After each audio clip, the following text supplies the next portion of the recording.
A new war has started. It is Russia versus Wagner. The Russian President Vladimir Putin is showing no mercy on the mercenary group. He has taken the offensive against Wagner International. Let me just tell you what a Saudi Arabian TV channel has been reporting. It says Russia military police in Syria is going after the Wagner fighters. The Wagner office in Damascus was raided. So were its offices in Deir ez-Zor and Hama. Russia's offensive did not stop at the raids, by the way. There were also arrests that were made. This channel, Al-Hadat, is claiming that the Russian military police allegedly picked up the head of the Wagner unit in southern Syria. Also picked up 2 high-ranking Wagner commanders. And they were allegedly picked up from the Khmeim air base in Syria. Quick FYI here, Wagner has been fighting alongside the Syrian government since the year 2015. And over the years, it has recruited around 21,000 Syrians across ranks. And after the failed mutiny, a man named Wasim al-Dimashqi was reportedly arrested in Syria. Who is he? A prominent Wagner recruiter.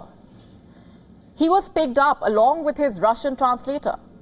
And what happened after that? Were these commanders and the recruiter questioned regarding the mutiny? Were they tortured for information? We may never find out.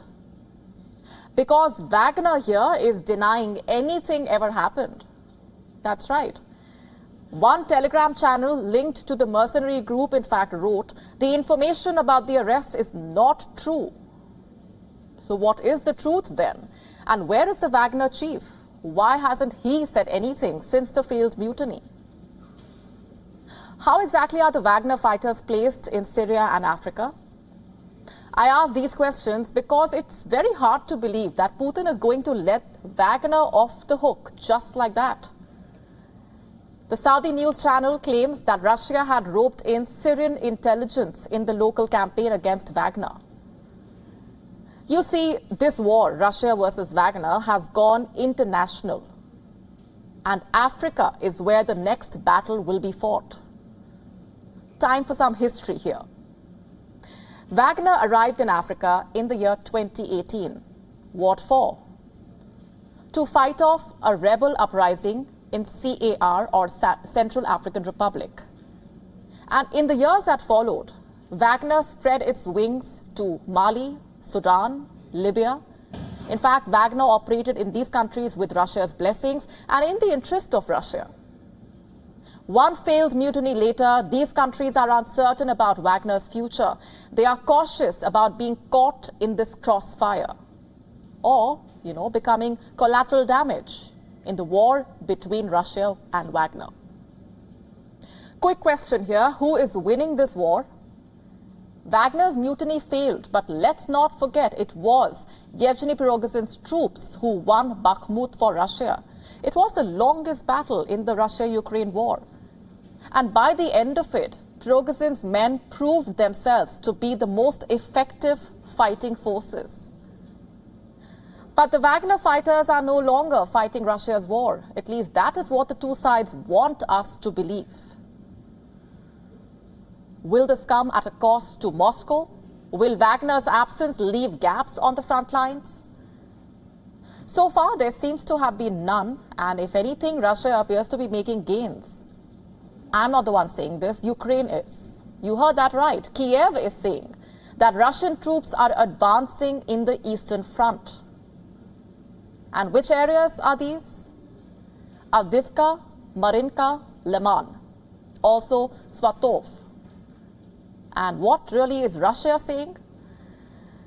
That the war in Ukraine remains unaffected by the mutiny. Listen to this. The provocation did not affect the actions of army groups involved in the Ukraine military operation. The troops courageously and selflessly continued carrying out the tasks entrusted to them. But here's what's also true. Ukraine also is making gains in its counter-offensive. It has already managed to take back control of several villages, in fact. Its troops have reportedly advanced with partial success near Bakhmut. And this is where things stand now. What happens next in the coming days is the question. Russian armed forces are already feeling the ripple effects of Putin's purge. 2 of their top generals, remember, have disappeared. Putin is demanding absolute and undeniable loyalty from the Russian forces. The military, meanwhile, is being aggressively reshaped as it fights the war with Ukraine. How will it go down with the armed forces and their morale?